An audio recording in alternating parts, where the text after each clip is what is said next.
So I think first of all, if we must avoid that, high number of breakups that we experience in our society, people must begin to discover who they are, understand purpose, understand vision. It helps you to know who is suitable, who is tailor-made to suit into the assignment and the purpose of God for your life. Because marriage is beyond just your personal satisfaction. It's to achieve God's ultimate purpose for our lives. So, when you talk about compatibility or suitability, you hear people say, oh, when I met this person, we had chemistry. Yeah. We had chemistry. Yeah. And that's what our generation will tell you. He just smiled and I just smiled at him back, and everything is just happening, and you have all these butterflies and all. How important is compatibility? And how do people know what to compare, really? Yeah. Instead of just saying chemistry is doing me. But what is what do you compare? What's the compatibility? There's nothing wrong with chemistry as long as it can take you to much more deeper subjects like biology or algebra. That's on a lighter note anyway. There's nothing wrong with chemistry. It's okay to have an initial spark. Yeah. It's okay to see somebody that that you're attracted to, but attraction is not enough. Attraction should not be the sole basis for making a marital decision, because the reality is this: you'll be attracted to so many people, but you can't marry many people. You have chemistry with many people, but that does not qualify or mean that that person will eventually become your spouse. Now, you see, marital relationship is divided into three different stages. There is the friendship stage, there is the dating stage, then there's courtship, and then eventually marriage. Do you understand? For many people, that is not their situation. They don't start marital relationship from that point, from dating, because dating is a non-commitment stage of a marital relationship. Non-commitment is a time for us to talk, get to know each other. Do you understand? Non-commitment stage. Because of a marital relationship. Yes, because anytime I read Red or Mockery, I laugh because he's always mentioning this. Like, people get entitled because they are dating somebody. No. Like, you have to do this. One of the most controversial statements I've made is that you can date 10 people at the same time.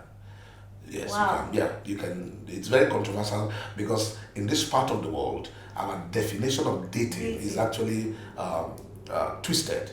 Dating is just an opportunity for me to get to know who you are. It's an official way of approaching a person that I've been seeing and asking the person out, can I spend time with you in getting to know you?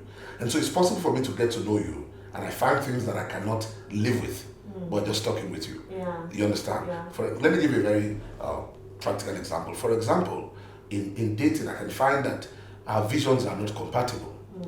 I'm talking with you over a meal, for example, which is one of the easiest places where the rendezvous for dating. And I'm talking about a meal, and then I was getting to know, and I found out that, Joyce intends to spend the rest of her life in New Zealand, for example. Yeah. That's your plan. In fact, you're applying for visa to New Zealand, and probably I'm a missionary to Shwara somewhere in Maiduguri. Do you understand what I'm saying? Yes, In that moment, we know that somehow we have our focus in life, our vision, our assignment is totally different. And we can't continue from that point on. So dating is just a stage of getting to know ourselves. So a lot of people jump all of these stages and enter into marriage and eventually begin to cry that I'm married to a stranger. And when you move from that level, and I tell people dating, that stage should not exceed 30 days. A decision should be made. It shouldn't exceed. You should be able to make a decision after 30 days of getting to know somebody, whether you're going to move it to the next level. It doesn't even move to marriage. You move to the next level where you register your intention, and that takes to another 3 months, for example. 3 months where you're able to know, I'm going to stay with you exclusively. We're going to begin to plan and eventually, get married. So at the stage of courtship, that's why we begin to talk deeper things. Okay, so yes. we're going to come back to courtship. Yes. We'll go on a break and we'll be right back. Okay, thank you.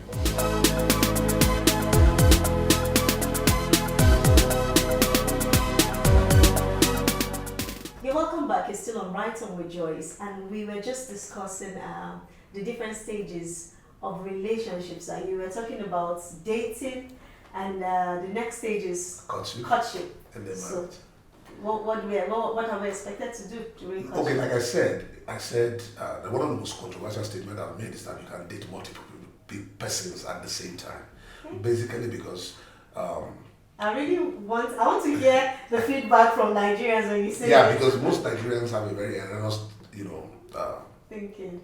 perspective or definition of what dating is all about. Dating is a non-commitment form of a stage of a marital relationship. Non-commitment.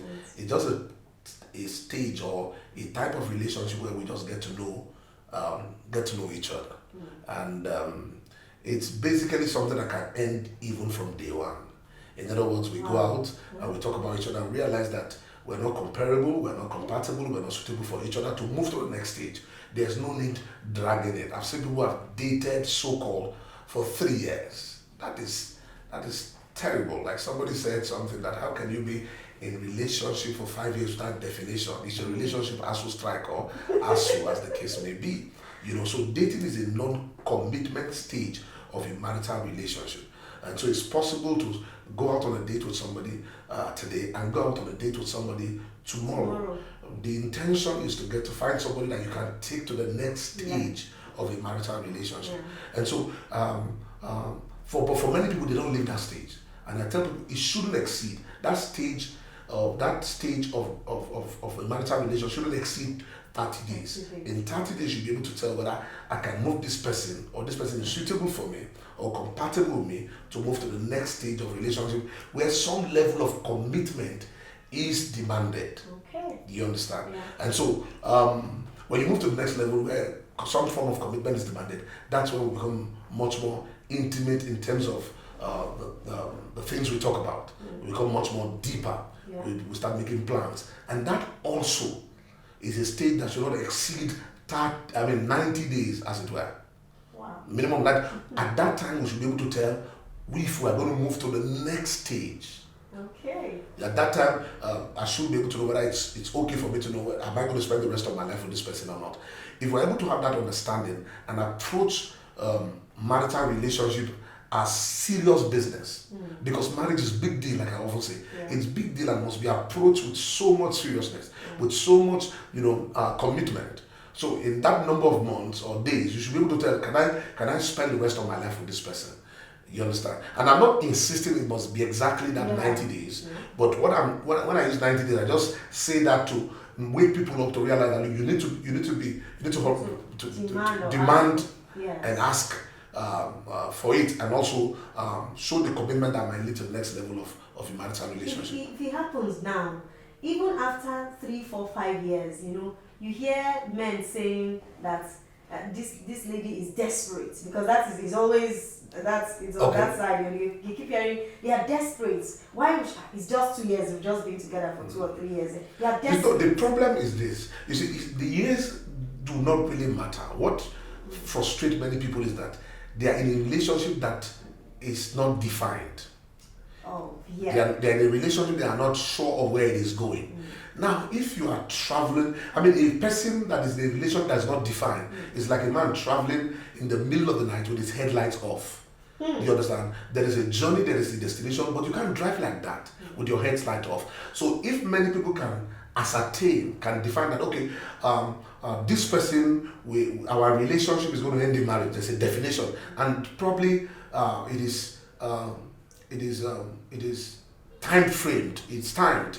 We have a duration for it. It takes away all kinds of frustration. I tell you this: 3 months after knowing a man, you should be able to have a definition of where that relationship is going. If you are not sure where it's going, it's time to end it. Wow. Yes. You have to be sure. You can't be in a relationship not knowing where it is going. Yeah. And so for many people, many insecure men think it is desperation when a lady begins to demand and ask, where is this taking us to? Yeah. I tell you this, don't be ashamed to ask. Same way with men. Don't be ashamed to ask your partner, are we heading somewhere? Are we making progress? Now, it doesn't mean that you box the person into making a commitment that they don't want. Yeah. If a person is not certain, like after 90 days, I'm not certain yet, at least we will both understand that you're not certain. And we're working at making you much more certain. But for one person to be oblivious, to not be certain as to the definition, as to where and the destination of this relationship is actually very, very dangerous. And that accounts for a lot of breakups, a lot of heartbreaks today. Because two people are in a relationship with different destinations in mind. Wow. Yes, and you cannot be in a vehicle going to Lagos and somebody going to Maiduguri at the same time. So what do you think single people, because I know a lot of people who are single will be listening to this and they're like, okay, most of them are at the level where they're trying to make a decision. What should they prioritize when it comes to their relationships? What should be their priority so that they know this is it, exactly this is how it is, this is where we're going to? Simple, purpose, peace of mind. Purpose should be most important to you. When getting married, you understand? That's why it's important that everybody discover what the purpose and the assignment of God for their life is. Marriage is a platform that enhances the purpose of God for our lives. Do you understand? Yes. And so the priority should be given to purpose, the compatibility in purpose. Secondly, peace of mind. It's important. If you can't find peace in marriage, it doesn't matter what anybody provides, what anybody gives you. So these are things, do this person give me peace? So this person can give you peace. But because we're in Africa, they say when you marry a person, you marry their family. Yeah. Because we have situations where these two people, they understand each other, they have peace, they enjoy each other, so they know they're going somewhere. But then they have people in their life that actually have a say also, in quotes, in the relationship. And the person, they have people telling you, I don't like this person. In their family, maybe the sister or the father or the mother. What should they do? First of all, marriage is not for boys. Marriage is not for girls. Marriage is for men. Wow. Men, there's and what qualifies you to be, what qualifies a person as a man is not age. For most people who have influence, parental influence, especially for the man, sometimes the woman even, it's basically because your parents or your family members don't trust that you are making the right judgment. Okay. You understand? You have not shown them a lot of maturity to show that this person can live and make decisions for themselves. And it applies to every area. That's why I tell people, before you make a marital decision, you should have made many other decisions in your life. The first thing you should hear from God is not the person that you should marry. The first thus saith the Lord that you should hear is not who you should marry. You should hear God in the area of your purpose. You should have proven to your family. Your family should have seen how matured you have become, that you are a man of your own, and you can live your own life. And then the Bible said, for this purpose shall a man leave his father's house, and be cleaved to his woman. You leave. And when you leave, it means you are starting a new family with somebody else. And you must register that impression. You must make your family know that you are starting a family of your own.